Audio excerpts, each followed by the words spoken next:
Hello students, how are you all? Today we will discuss the topic of class 10th, chapter 6. Chapter name is life processes, and today's is the third part of this chapter, life processes, and today we will discuss about nutrition in amoeba.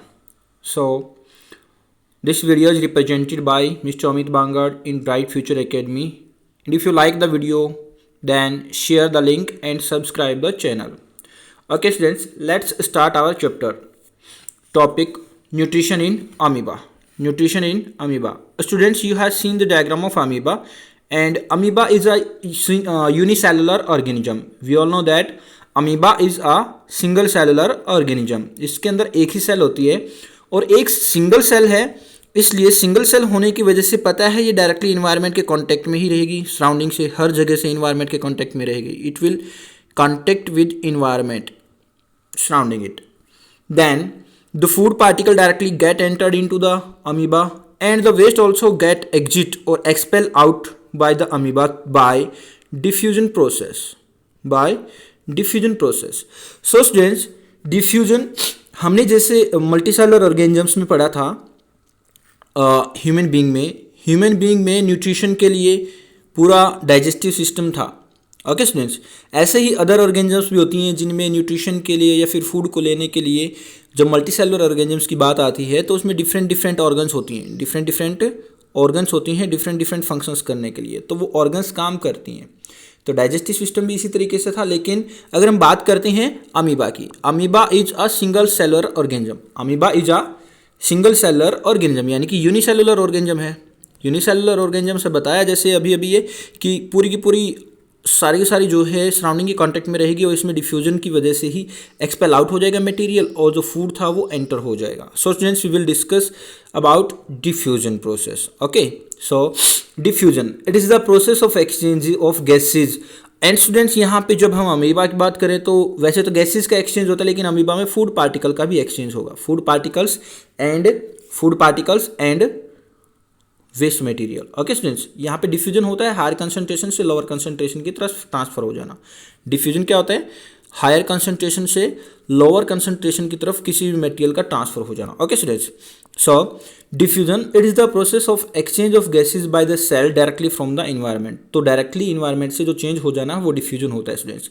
अब अगर हमारे पास ये important note आता है students, वो ये है कि ये इंपॉर्टेंट क्वेश्चन हो स्टूडेंट्स, ये question repeated question, most repeated question है, ध्यान रखना. Why diffusion can not meet oxygen requirement by multicellular organism. Multicellular organisms के अंदर हमारा डिफ्यूजन प्रोसेस सिर्फ सफिशिएंट क्यों नहीं है? सो स्टूडेंट्स, ऐसा इसलिए नहीं है क्योंकि अगर हम मल्टीसेलुलर ऑर्गेनिजम्स की बात करते हैं तो मल्टीसेलुलर के अंदर तो बहुत सारी सेल्स होती हैं और वो सारी की सारी सेल इन्वायरमेंट के डायरेक्टली कांटेक्ट में नहीं आ सकती. ओके स्टूडेंट्स, तो इसलिए हमारे पास मल्टीसेलुलर ऑर्गेनिजम्स के अंदर डिफरेंट ऑर्गन्स होती हैं. So question is why diffusion can not meet the requirement of multicellular organisms. In case of the multicellular organism की अगर हम बात करते हैं तो उस टाइम पे क्या होगा? Only the cells present on the surface layer are the directly contact with surrounding environment, and the internal organs are not in contact with surrounding environment. Thus diffusion is not sufficient to provide oxygen to all parts of the multicellular organisms like human being.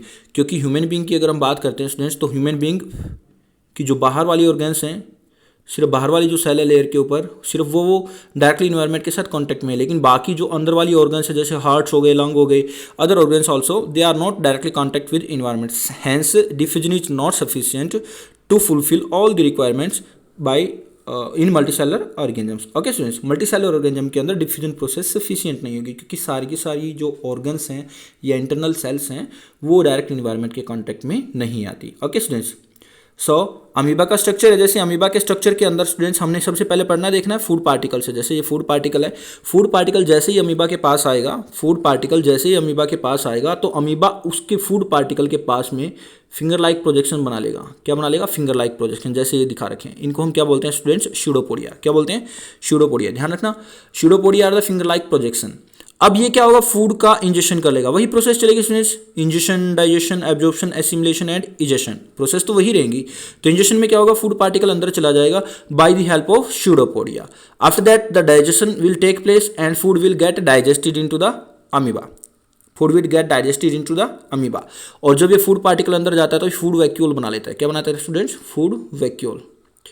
Food vacuole बना लेता है और food हमारा इसमें digest हो जाएगा। Food छोटे छोटे पार्टिकल्स में और ब्रेक डाउन हो जाएगा और इस फूड का एब्जॉर्प्शन हो जाएगा सेल के अंदर ही।